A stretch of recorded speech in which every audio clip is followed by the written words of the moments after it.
Intimacy to me is when I connect to my sensual beauty, when I look inside the wisdom of my own body and get in touch with what it's trying to tell me, with where it needs me to go, with where I want to know, understand myself. Sensual beauty and intimacy could just be looking in the mirror and touching myself for an hour. Sensual beauty for me is really honoring the humility that I don't have all the answers and it's okay. Welcome to Private Matters, where we have conversations about sex, love, and intimacy. Today, I'm having a guest who has a very unique worldview and a very unique life experience, and who's giving some really interesting perspectives on these topics. My guest is Rabbi Melinda Bernstein. Welcome. Thank you so much for having me. Welcome. It's great to have you. You are a guide to women in their journey of empowerment, in their life journey.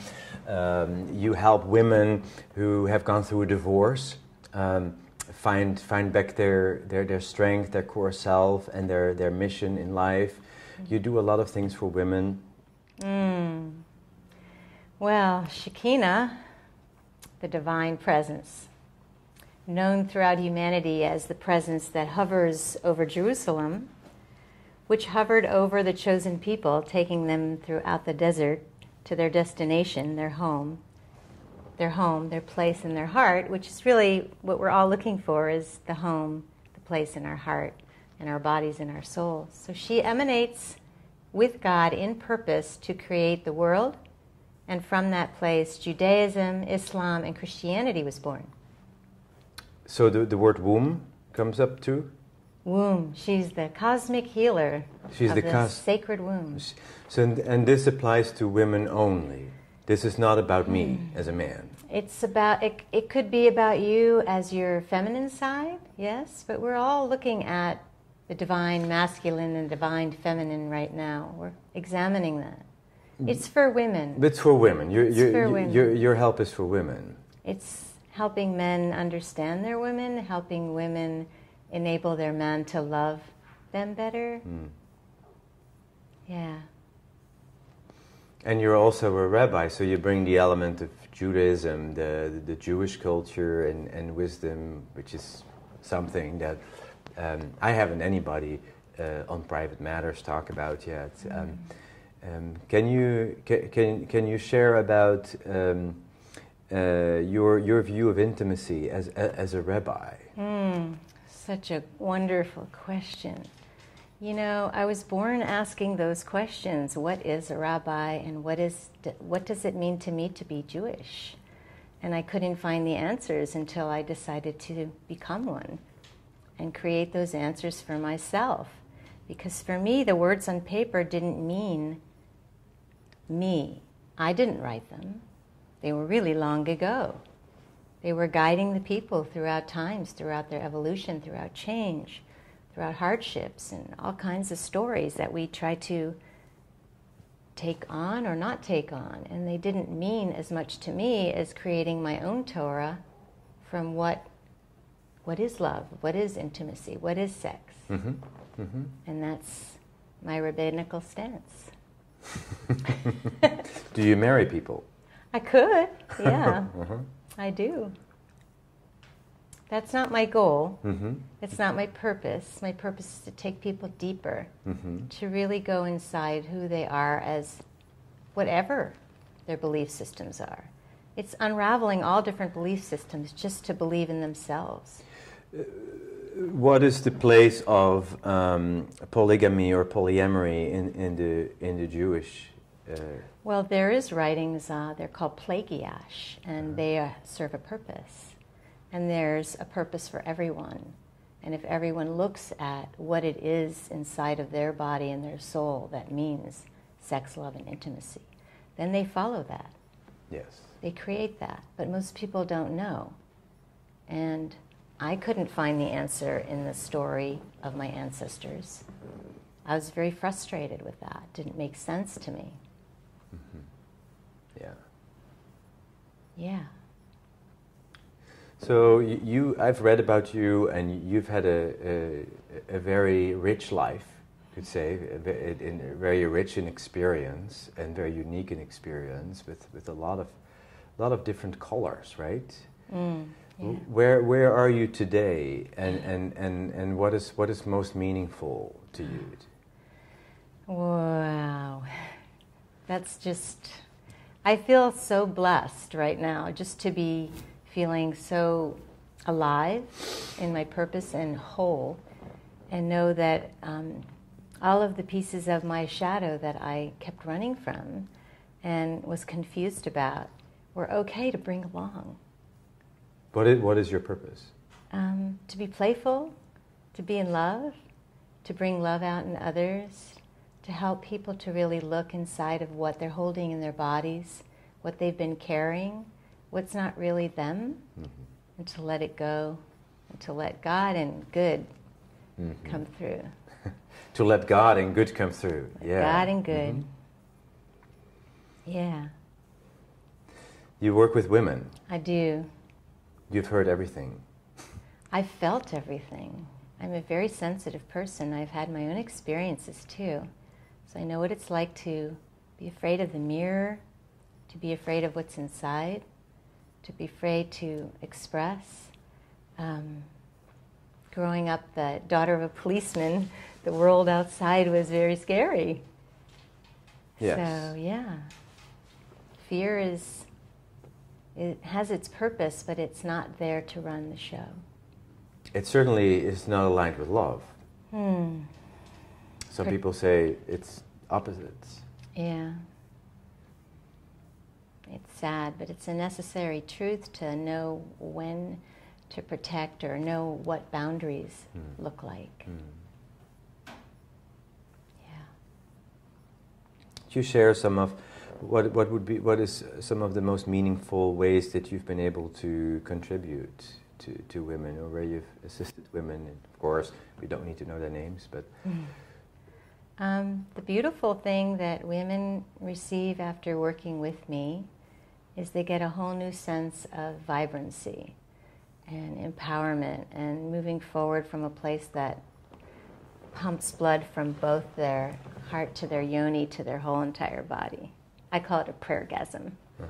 A prayergasm? A prayergasm, yeah. We start with orgasm and heartgasm and foodgasm and lovegasm and all kinds of gasms. You're lighting all up, talking about this. Yeah, we have to have all the different kinds. This is where the juice is. That's right. It's very juicy, you know. It's not all about the O. Although we do say Om a lot, and we do say Shalom, too, a lot. You know, peace. Shalom, yes. Yeah. So do you have is there a story or a circumstance that comes up that you would like to share about a way where you've been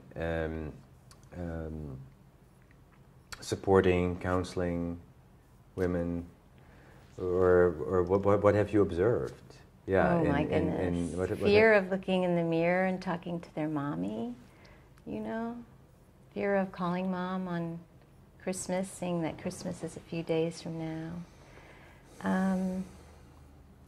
There's so much disempowerment going on that's around stories, that's around avoidance, that's toxic emotions, and you know, those get called inward, and I help women touch their G-spot, their sacred spot, and get to know themselves, and you know, just caress your body and Absolutely. Look in the mirror and but make love to yourself. You were just mentioning the holidays as being a trigger for tension in families.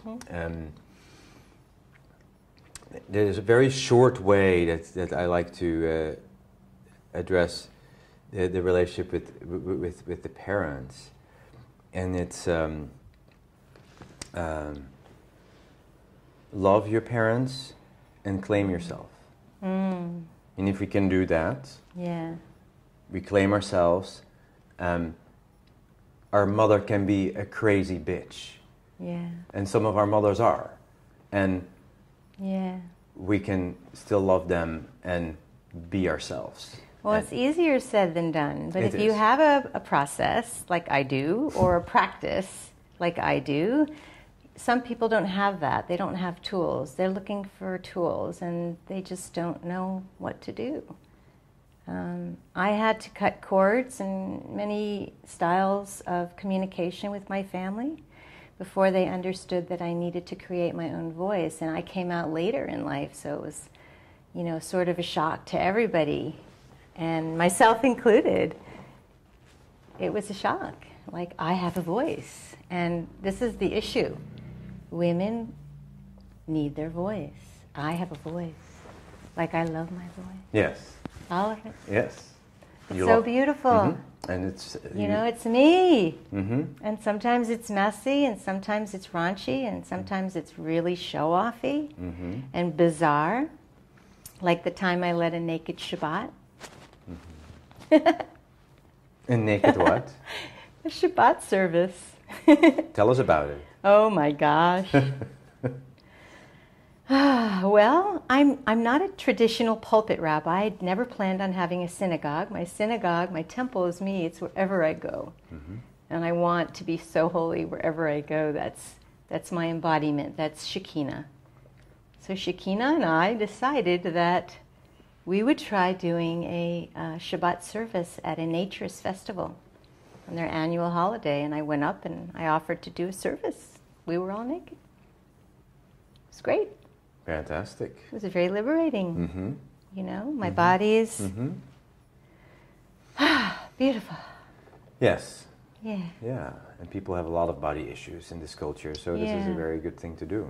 Shame and guilt and embarrassment and, you know, lines and, you know, freckles and who knows whatever. You know, many things we do. And I'm one of them. I have to say, I've been there. I understand that totally. And beauty comes from within. It really comes from how you feel inside. It comes from what you make of your life. It comes from what you do and how you affect yourself in communicating with others, your children, your person on the street, you know, anybody. Yes. Yeah. And beauty is a real feminine value. Totally. It's something that women bring. Some men too, but that's men who carry a strong feminine. Yeah, And like you. Thank you. You do. I think that I carry a strong masculine and a strong feminine. You do. You have the capacity to go both ways. All men do. But the trick is that the women in their lives don't know how to bring that out in them in order for them to feel that it's okay. And we raise our children that way, that it's not okay to be feminine. And it's very sad. Would you say that being a rabbi is similar to being a priestess? I was called priestess and goddess, but there's all kinds of different ramifications. So I just like to unravel it for a minute, because as an Essene, which is really where I feel like I am in my journey and would like to bring forth, it's not so much the title, it's how you wear who you are. And a goddess and a priestess have a different energy they carry. Priestesses are very strong and very forward and very, you know, assertive, and maybe a little bit some on the aggressive side with their anger, because that will come up.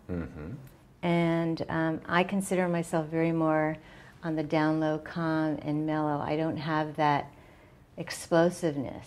And I think it's because I've conditioned and learned myself how to bring the bubbles from the well inside. And, you know, it was a protection, but also it was also for me to honor my own femininity, for me to honor my own wanting to see unraveling, like messy grace is very messy at times, and anger shows itself in many ways. If it's not expressed, it's somewhere inside. So it needs to come out in one way or another, and there are many different tools that I share with women on how to deal with anger. Sure, it needs to come out. Yeah, and I don't know, I've never been trained as a priestess or a goddess. I'd like to take, responsibility for saying that, because I know there are trainings out there, and I don't need training anymore. I'm just me. A priestess is someone who plays a key role in a community as a connection to the divine, and who holds the community together. It doesn't always have to be an aggressive. Yeah. Yeah. Well, I can tell you for me, here's why I became a rabbi. My children were going off to college, and I needed somebody to mother. I'm a mom. Shekinah came to me before that and said, you can do this. Share your love through me, the cosmic healer of the sacred womb. That's mothering right there. Share it with whomever needs that mothering love. Bring the mother out in the women that you know, in the men that you know. Bring the love, bring the earth, and bring the sky all together, and allow people to just be their messy grace and do their thing that they need to do so they can be complete, so they can be whole, and they can really share that intimate place right here. It's right here. It's right here. It's everywhere, So what you do is you help people embrace everything. Everything inside of them, the dark, the ugly.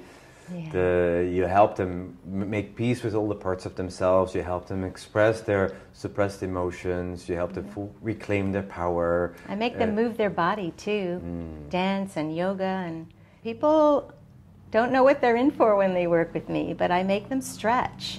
You have to stretch because you have to find what it is that you're not living into, and that's hard. It's a place that's an unknown,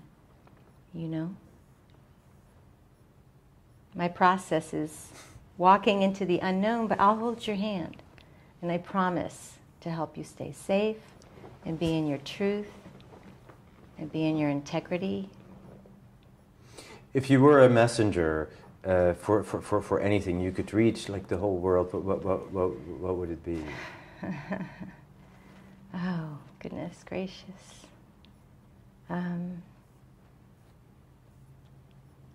Love, peace, fun, abundance, joy, reverence, responsibility, respect, open, awareness, allowing, discernment.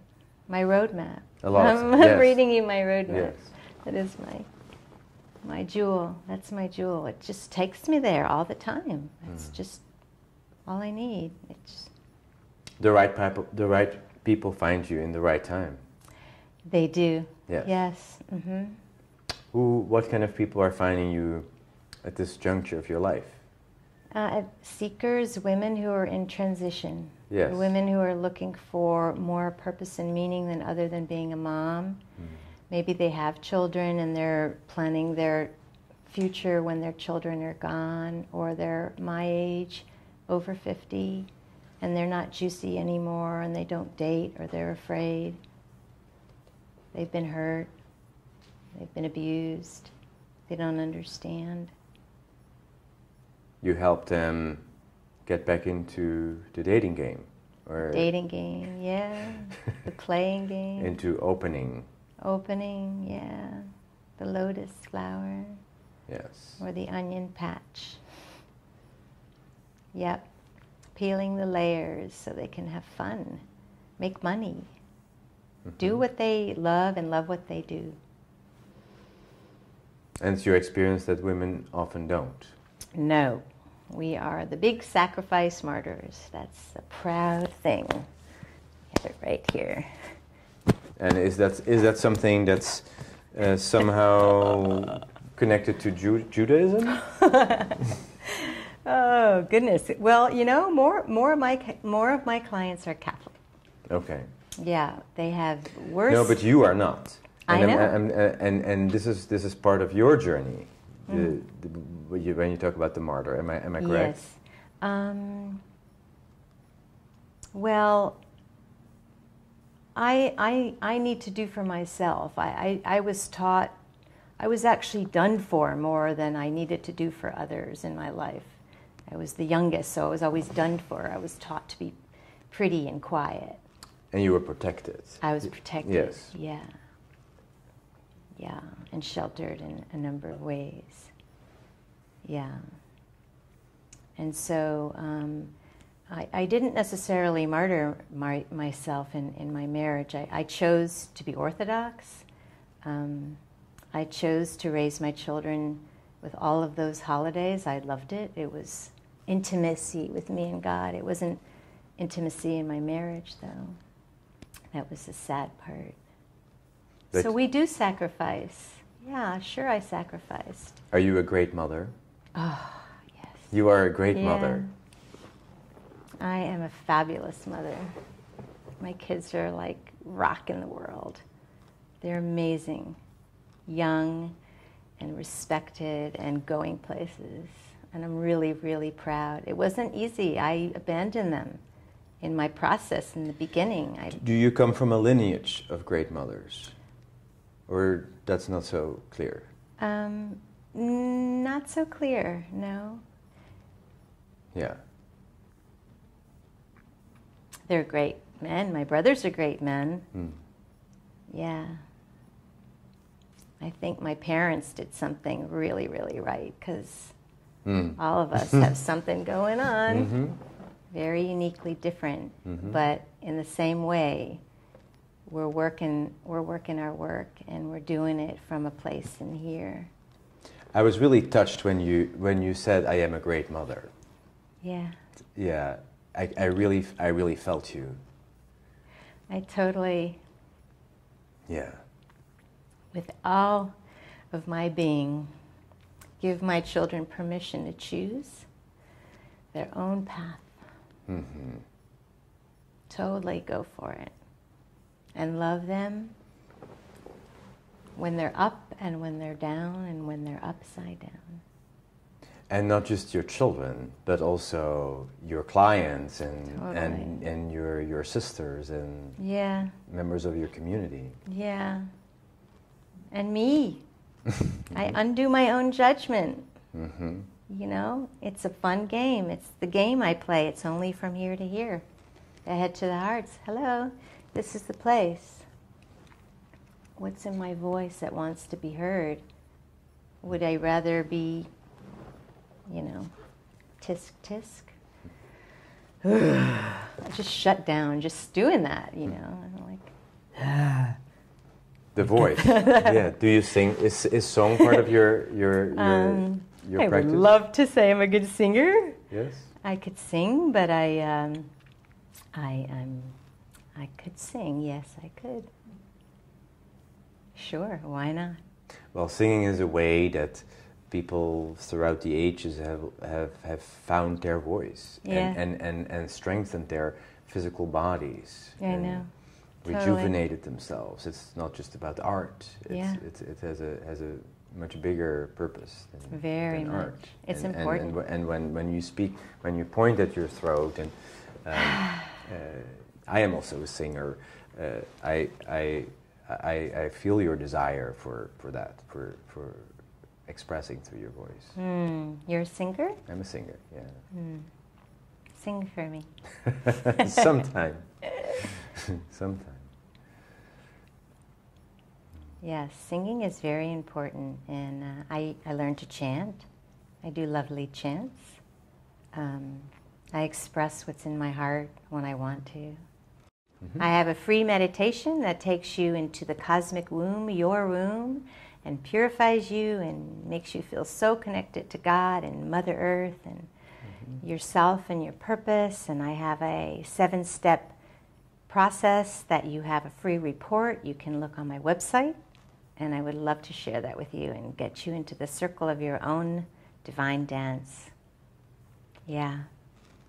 And the final question. What is hot for you? Ooh. What is hot for me? I want to ride the chair. What is hot for me? Well, I know I'm hot for me, and I know a lot of people are hot for me, and there's a lot of curiosity going on, so what's hot for me right now is just being the explorer, just being open, just letting it all flow, and letting my prayer-gasm just be heard all over the world, and letting other people's prayer-gasms go into other realms that need healing, and, you know, really just do it. Just undo it, but really do it. Thank you for your authenticity and your vulnerability, and for showing up fully in this world and letting your light shine really bright. It's been a great pleasure connecting with you. Thank you so much. Thank you for having me. And this concludes this episode of Private Matters, where we speak explicitly and deeply about sex, love, and intimacy. See you soon.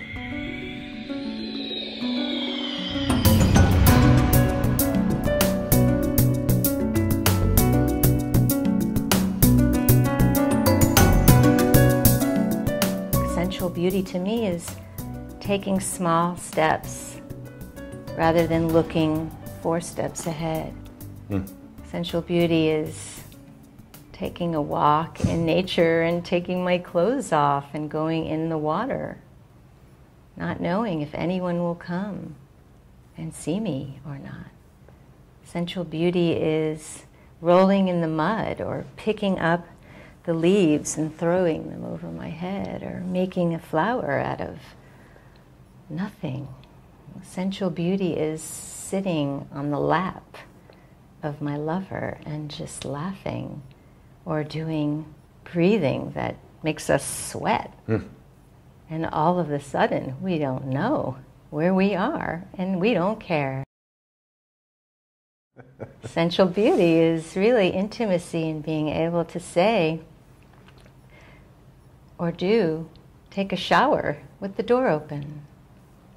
Sensual beauty is just to be able to light a candle and sit with it for no reason, but to just doodle and draw a picture. Sensual beauty is very, very erotic. It's very delightful. It's very juicy. It's necessary. It's the wisdom inside of the body that's speaking it. Sensual beauty is intimacy. Into me I see, and into we I see. Sensual beauty is having my hair combed by my lover really slowly. Simple, right?